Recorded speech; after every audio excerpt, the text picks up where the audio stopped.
Kaze mwese kuri Dunda Entertainment. Kaze mwese kandi no muri Nutri-D. Uno musi uko bikose, ikaze mwese kuri Dunda Entertainment.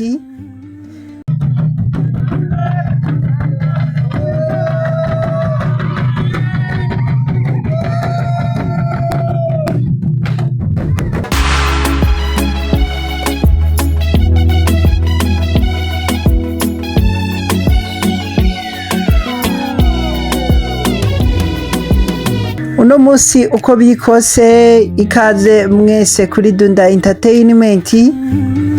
Nkuko mubona aha imbere kuri screen hari Nutri-D. Iyi Nutri-D murayibona yuko ari produit imeze neza. Uno musi turi ngaha kugira ngo tubasigurire ibyiza byayo. Igitwe n'uduparti twishi dushika dutanu. Duhereye ku cambere, icambere bacita actazine. Actazine ni kimwe kigizwe Nutri-D. Iyi actazine ikaba ifasha gusya neza ibifungurwa tuba twafunguye, kandi igatuma inda mu nda hagenda neza. Irinda rero constipation, bya bindi byo kugumirwa. Ikigira kabiri bakaba bavuga yuko ifu y'imbuto karemano ariyo igize iyi Nutri-D nkuko mubona. Rero ifu y'imbuto karemano ariyo bita pomme et pêche, n'ubwoko bw'iyo fu. Hanyuma iyo fu ikaba isoko nziza ya vitamine C, ikaba ifasha mu mikorere myiza y'uruhuhirane rw'inkari n'amaraso, imikorere myiza. Iyo umwanda mutoyi iyo biri kumwe n'amaraso, ibyo bita excretory system. Icya gatatu rero kikaba icyo bita fibre source 3D. Iyi nayo ikaba ikora kwifasha mu mikorere y'inda, ibyo bita prebiotic mu nzira y'igogorwa. Mu igihe uba wariye bikaba bisaba yuko umushishito uheza ugasya ibyo wafunguye.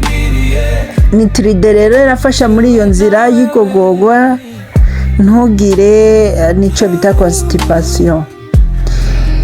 Iyi fiber source ikaba ifise na kalori nkeya. Izuhora wumva kalori ziba ziri mu bifungurwa tugenda dufise tufungura. Ikigira kane arico serendesta.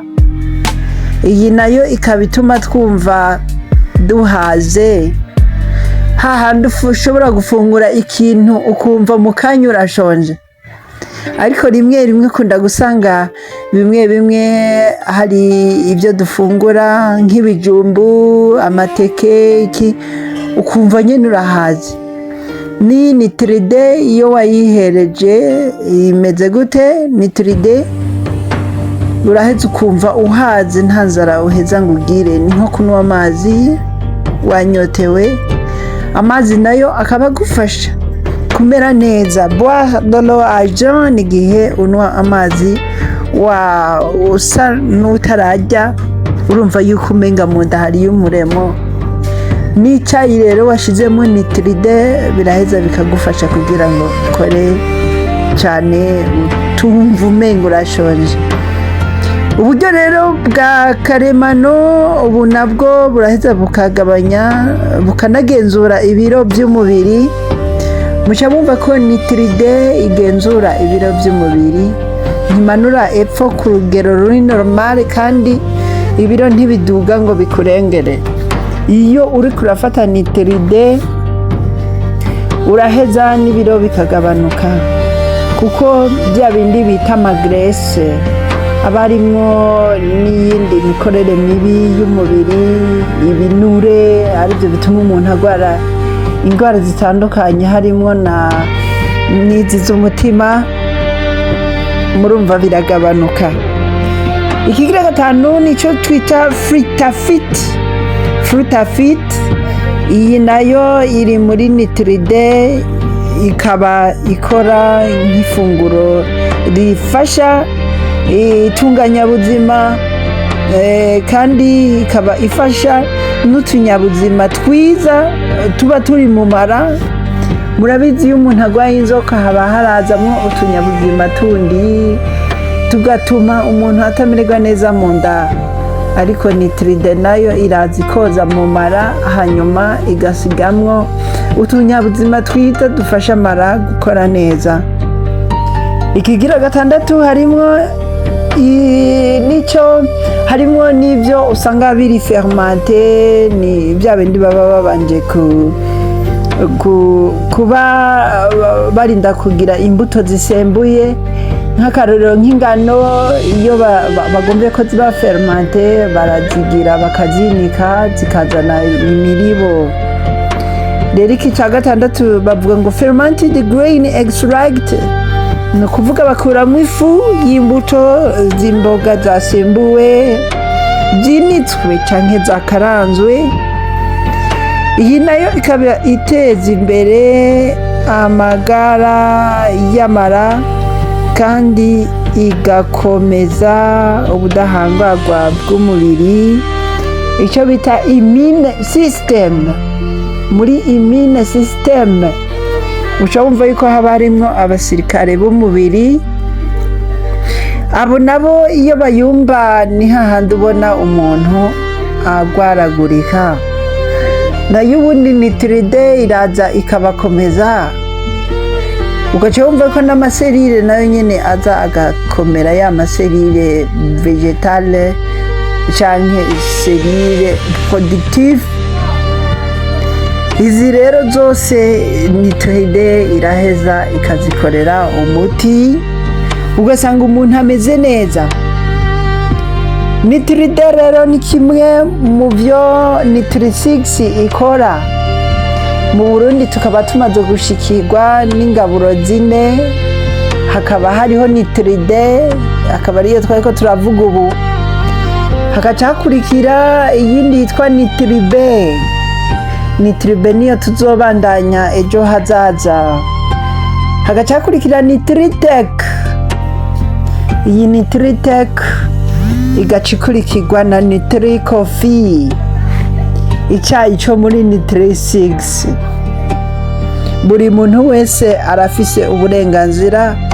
Murabona yuko ngaha bariko barerekana ingene umuntu ashobora gukoresha ibi, cyane cyane aha yariko yerekana NUTRI-B. Nayo ubundi kajya gashashi mubona kajya bashira mu gikombe igikombe nyene gitoya, kibaye kinini kingana n'inusu y'ilitiro, ugaca ushiramo, ugaca uteka ukabiza, hanyuma uteka amazi ukayabiza, umaze kuyabiza ugaca ushiramo agashashi kamwe ka NUTRI-B, ugaca ukoroga. Nta n'isukari bigusaba, birifitiye isukari yabyo. Icyo gihe uraheza ukiyumvamwo. Rero ejo hazaza tuzobereka ino NUTRI-B. Ino NUTRI-B nayo ntabwo tuyishyira ku gashashi kamwe ka NUTRI-B, ntabwo tugashira mu gikombe kirimo amazi ashushe nk'uko tugira NUTRI-D, ahubwo NUTRI-B tuyishyira munsi y'ururimi. Munsi y'ururimi muramaze kubona yuko haba hari utuntu mengana amate. Iyo wasamye briskema ukunda kubona udute dutaruka. Hajyanye niho duheza tugasesa agafu ka NUTRI-B, kandi turakarekeramo munsi y'ururimi, ntitukamira, ahubwo ako gafu ka NUTRI-B nako karaheza kakaba ariko nyene kagenda direct mu ntuzeye muri icangana rya amate. Aya nayo acagenda direct mu giti cy'umugongo, bigatangura gufasha selile vegetale canke animal. Murazi ko ziri kubiri, rero serire ziri mu ruti rw'umugongo izapfuye zigasohoka zikagenda, hanyuma izikomeye zigakomera rwose zigakura. Ntimuze mutangazwe rero nuko Nutri-D yabakijije, ariyo mpamvu dutumira abantu bose kuza muri Nutri-6. Niya yindi rero bakubwira ngo ni Expaging International. Impamvu tukubwira Nutri-6, Nutri-6 ni ikigo gitanga produit. Izi produit nazo ni ingaburo. Izi ngaburo nazo harimo Nutri-D nkuko turiko turiga Nutri-D, hagaca haza Nutri-B, hagaca haza Nutri-Tech, hagaca haza Nutri-Coffee. Uko wumva byose ni nutriment, ibyose bigaburira umubiri, icyo ubuze kikagaruka, cyane cyane amaserire aba yarapfuye hakagaruka ayandi. Ku mutama biba byemera, no ku muntu muto biremera. Aho uzosanga muri Nutri-B or Nutri-Tech hari ibyo bita anti-aging, aho umuntu ashobora gusaza by'imburagihe, ugasanga umuntu ni muto ariko afise ibibazo by'amastress cyangwa afise ibibazo by'indwara zitandukanye. Icyo gihe ugaca usanga yagwaye. Iyo yagwaye akenshi murazi ko indwara zivanga mu mubiri, mu maraso, mu mitsi, mu bwonko, mu ruti rw'umugongo, iki kenshi bikaba biterwa n'ibyo tunywa, itabi, inzoga, bangara n'izindi, ego canke ibindi bintu biba bikomeye nka wine, inzoga z'imivinyo zikaze. Mu minsi zigaca zikugirira nabi, zikagufatiranya, ugaca usanga washaje, cyangwa ugaca usanga wagwaye izindi ndwara z'ivyuririzi ziterwa n'ivyo dufungura. Ico gihe Nutri-B, Nutri-D, Nutri-Tech na Nutri-Coffee biraza bikaca bikugarurira harimo n'akanyabugabo, aho hari ababa batakibasha kuba bari mu gitanda bishimye n'abadama babo. Icyo gihe Nutri-Coffee iraza igakora umuti. Icya mbere kabanza ikakuzanira amanitrema, amavitamini gatamu, hanyuma mu nyuma ugaca usanga byagenze neza. Ni Nutri-B rero itagenda ishidikanwaho n'abantu bayikoresha, kuko aho iciye nta nkuru haba, abantu barasubira bakaja mu ngiro, kuko ni ingaburo z'ivyamwa, ingaburo z'ivyamwa nk'uko mubibona. Berries ziri muri Nutri-B, izi Nutri-D murabona hari ibindi tudasanzwe tumenyereye ngaha mu Burundi, ariko hanze muzosanga babikozemo ibinini biza kutuvura nka za malaria n'ibindi, ariko twebwe ukazosanga ibi bintu ntibizodushikira bidaciye muri wine. Iyi wine ikaba isembuwe cyane bikamara n'amezi menshi bariko barayifermenta, ni fermented. Iki gihe rero murumva yuko tuba turiko turagira gute, turiko turatemba tuvyuka, ariko ibi navyo naturel, nta ivyo bita OGM birimo, nta ma produit chimique abarimwo, byose biri très naturel. Niyo mpamvu rero dutumirira abantu bose kubikoresha, uhereye ku batama bageze mu zabukuru, bibagarukanira amaserire cyane cyane sushe. Hanyuma amaserire yapfuye akava mu mubiri akagenda biciye muri diare, ibindi bigaca mu gusohokana imyanda gutyo, ibindi nabyo bikaza neza, hanyuma bikagushikira biri original. Ni originalite nyene dushaka kubwira abantu. Hanyuma ikindi gisata cyo muri Nutri-6 twababwiye ko ari gisata cihariye mu byerekeranye n'imfunguro nziza. Igice gikurikira ni Expaging International. Iyi nayo ikaba ari application nshasha ije guhindurira ubuzima abantu mu gutelefona, mu kurungika amafoto, mu gukora business en ligne, hakaba harimwo no gukominika kujya kwa WhatsApp, Facebook n'iki. Rero ikaba ikeneye abagisiyoneri bashaka gushiramo imitahe. Shiramo umutahe nawe muri Expaging International.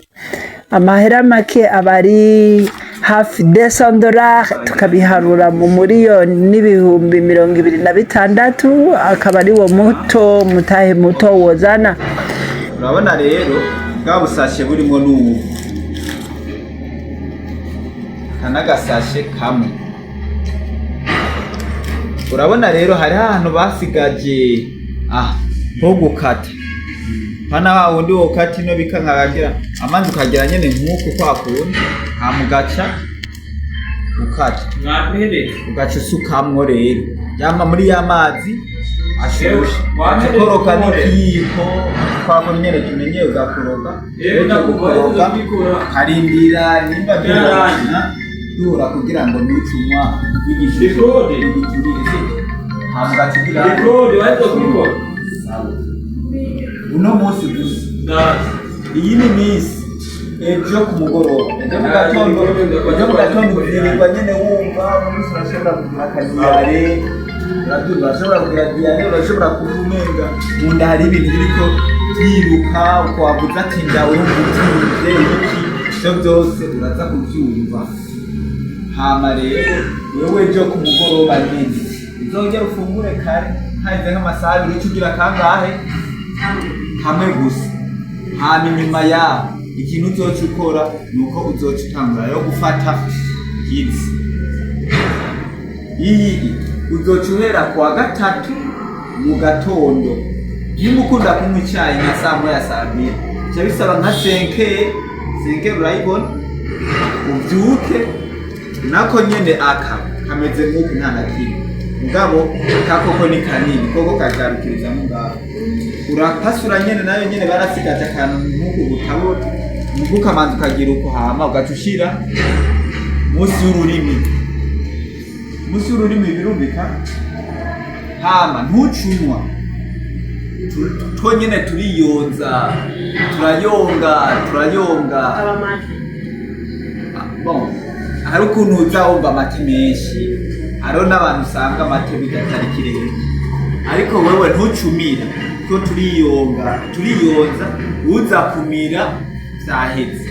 Hama ikindi haheze nk'iminota 10 byiza yuko wonywa amazi. Aha ndiko mvuga kuri aka amazi nyene meza kwa kundi bisanzwe tumenyeye. Oyayi